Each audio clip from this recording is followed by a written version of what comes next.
Our studio guest this hour, the Deputy Leader of Reform UK, Richard Tice, who's here. Richard, I hardly know where to start, Richard. It's hard to know where to start. I'm going to say morning. It's not a good morning. It's grey and gloomy out there, and frankly, that's the mood. I mean, the economic numbers out this morning. All right, let's have a look at that because, Rachel, I mean, it's 0.1%. It's basically flat. Rachel Reeves saying, well, at least there is some encouraging news. What she didn't say was when you dig into the detail, which obviously I've done, actually the economy is smaller than it was 3 months ago. It's smaller than it was 6 months ago, which means we are in an effective recession on a sort of overall basis. But per person, thanks to the mass immigration imposed on us by the Tories and now Labour, we're getting poorer rapidly.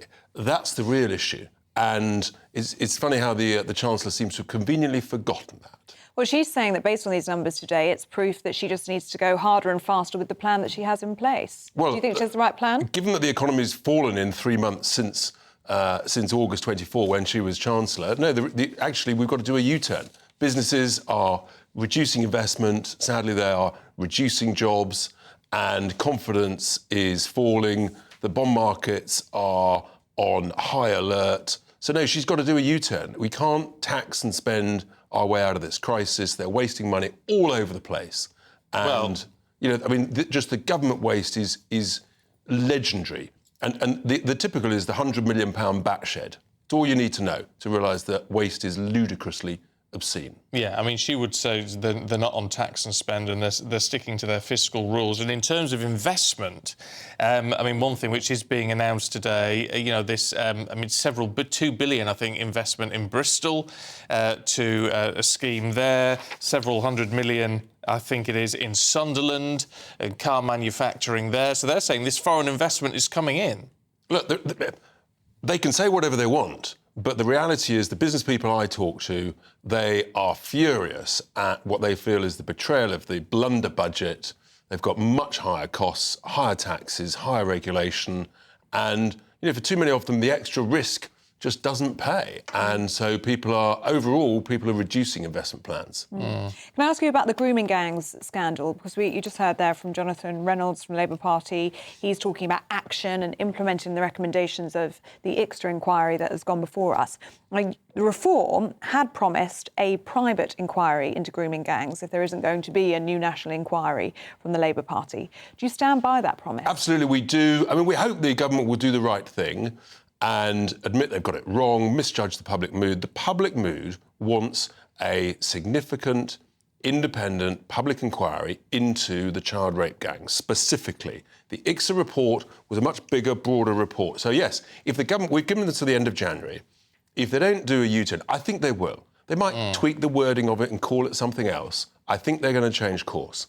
If not, then we will launch our own independent inquiry. And is that anything more than a political gimmick, though, in the sense that the whole point of having a government-led inquiry is that you can compel people to be involved, and you can't on a private one? Correct. But what we would say is, well, if we call people to give witness and they decline to, I wonder why. What have you got to hide? Why not be honest? I think it's more like a sort of a truth and reconciliation committee, because victims and survivors, who are the critical people here, they want answers. In many towns where we haven't had the inquiries, we don't know the truth, and the horror of this is it's still going on, and that's why you need an inquiry, so that people can come forward and say, this is going on now in this town, and it's got to stop. Talking of crimes, it's in The Sun this morning, I know you will have seen it, Jimmy Mizzen, and you remember the case from 2008, this schoolboy stabbed to death. It would appear to be sort of either mistaken identity or what, I don't know, but completely innocent boy stabbed to death. And his killer, who seems to be sort of out on licence or whatever at the moment, has not only released music that has appeared on the BBC, but it's music which is glorifying the stabbing of someone. It's beyond belief, actually, that this could ever happen. It is beyond belief. I mean, first of all, what's he doing out? I mean, you know, that's give or take 15 years ago. That's not enough. You know, if you murder anybody, I mean, let alone a child, 15 years is just not enough. And so that's appalling. And then what the BBC think they do, well, I mean, frankly, it's just, once again, they've got it wrong. It's awful at every single level you could possibly conceive. You'll be familiar with the YouGov poll out this week, showed that Reform is just 1 point behind Labour. Suella Braverman yesterday reacting to that poll, saying that the Tories and Reform need to come together now. They need to work in a coalition to bring down the Labour Party. Would you be open to that? We can't work with people who believe in the madness of net zero, and I reckon 2/3 of their... well, Kemi Badenoch today talking about maybe watering it down. But also many of the, what I call the Lib Dem Tories on the parliamentary benches, they still believe that mass immigration's a good thing. Now, if they're going to do a major U-turn and realise that actually Reform and Nigel and myself are right, that net zero is net stupid, then they're sort of coming towards our direction because they recognise that our policies are the right policies to make Britain, frankly, grow again. What do you make then of Kemi Badenoch? I mean, specifically on the 2050 net zero target, she's saying if these targets were set without any understanding of how to achieve them, and so she's wanting a rewrite on that. She wants to draw a line in the sand. So, I mean, what we want from her is an apology that she was part of a government and a party that damaged Britain in every single possible way and has made us poorer. Well, I mean, frankly, that's what people want, a bit of clear honesty. And they have, she claims to be an engineer, but the truth is that they have made us all poorer with these ludicrous net zero things. I don't want to delaying it 5 or 10 years. Scrap the whole wretched thing. It's making us poorer. It's putting our bills up. It's the main reason for the cost of living crisis. Scrap net zero, you get lower bills, lower cost of living. Simple as that. I know you've faced these questions before, but I mean, we're going to be reflecting on it again in a second with our political editor. But this NHS crisis, the RCN, this absolutely damning report. What's Reform's take on this? Because the one criticism Reform has faced in the run-up to the election and since is that you're very strong on certain issues.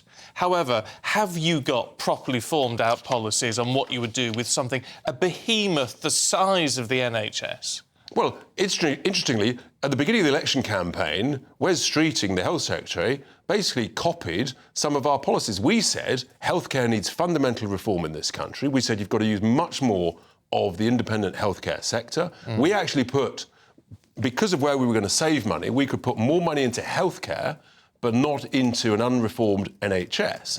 And what the NHS should be doing is it should be essentially commissioning and buying lots of operations and appointments and consultants' appointments from the independent sector to get these waiting lists down. Wes Streeting, the Health Secretary, who's a good man, he's trying his best, but he's gone very quiet on his previous pledges. And I want him to do that, because that's the only way we're going to get these lists down. But that's a massive mix of short-term solution and long-term strategy. Yeah, it's not going to happen overnight, which in fairness, he's not claiming it will. But if you're not brave enough to say the NHS needs fundamental reform and we've got to use the independent healthcare sector and make that grow and incentivise people to go down the self-pay route with tax relief and things like that, which is what's in our contract, then we can make some progress and ease the pressure on the NHS for more emergency care. Otherwise, we're just going to see more of the same, however much money you throw into the black hole of the NHS.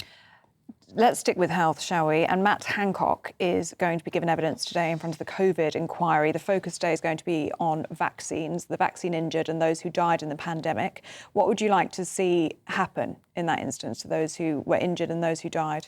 Well, we've got to have some changes to the vaccine compensation scheme. I'd like an apology, actually, from Mr Hancock. I mean, what he did during that was utterly just horrendous at every level. And I think we've got to have more honesty that, whilst the vaccine was safe, and if it was safe for many people, we have to be honest that for some people, and probably a larger number of people than many would like to admit, actually it has caused harm, and therefore you've got to look at the compensation scheme. And these are difficult issues for many people, including many professionals who at the time bought into the consensus establishment narrative. But that's the same with any medicine. Isn't it? And any vaccine and any medicine correct. at all. But is the sense that not that something was necessarily done wrong in one sense, but the fact that it was so mandated? Is that part of the issue? If you'd been more honest with people, saying, look, this is an urgent vaccine, And we think that it's appropriate for what was originally said, which was the elderly, I think above the sort of 65, 70s. But then the narrative changed, and all of a sudden they wanted everybody to be vaccinated, and we stood against that. We said we don't think that's appropriate, in particular all the way down to children. And I think some very bad stuff took place. So I just think we have to be honest about people. Say, look, it's urgent. This is an emergency vaccine.